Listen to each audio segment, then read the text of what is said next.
The biggest, boldest, baddest climate legislation in our nation's history.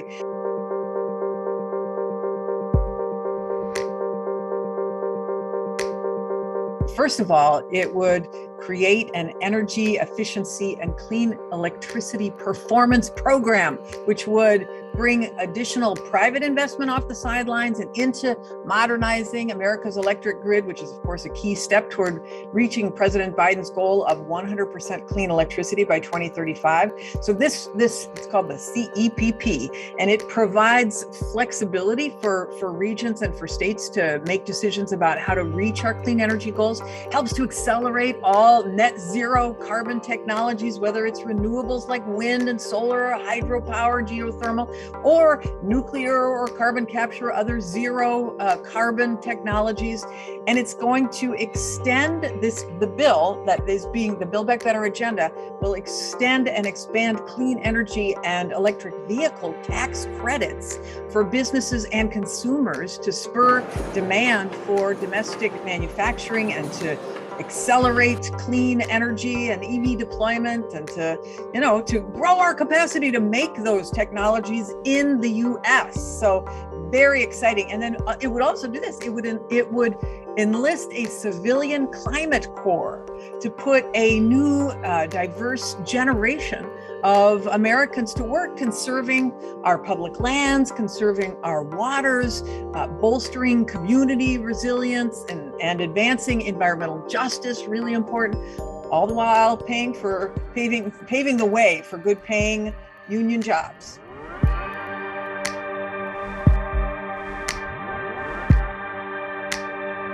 I mean, the bottom line is we are a step closer right now to truly investing in the American people, in positioning our economy for long-term growth by creating this whole clean energy sector and building an America that outcompetes the rest of the world. And when we tackle the climate crisis and deploy clean energy, it means jobs, jobs, jobs. And we can reach that goal of building an economy from the bottom up and the middle out and not just the top down. And that's why that's why we're doing this. So the bipartisan infrastructure deal, there's broad bipartisan agreement to invest in our roads and highways and bridges and transit and drinking water systems and broadband and clean energy and environmental cleanup and all of that.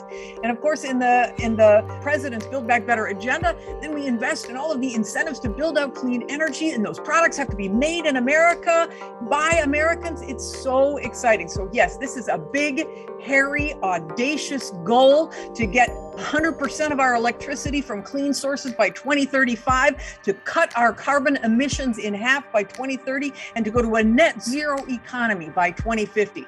Big goals.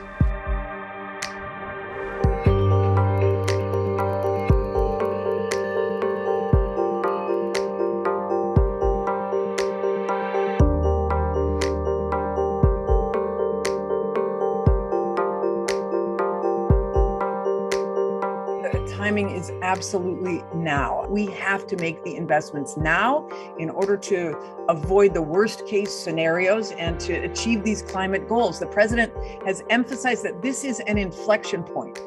We have a generational opportunity and we have to seize it to ensure that families become the center of our economic growth strategy and not more failed giveaways to the richest taxpayers and the big corporations who've been able to write one set of rules for themselves while everybody else is left behind. So people get that we are at this code red moment. We've had to spend so much money cleaning up after these extreme weather events over the past decades. In the 1980s, we spent about $18 billion a year cleaning up after these big weather events. And then in the 1990s, we spent about $27 billion a year cleaning up after these extreme weather events. In the 2000s, we spent $52 billion a year cleaning up after these extreme weather events. In the 2010s, we spent $81 billion a year cleaning up after these extreme weather events. In the past 5 years, we've spent $121 billion a year on average cleaning up after these extreme weather events. We just had a summer that was the hottest on record. That will be the coolest summer we ever lived to see. We have got to act now.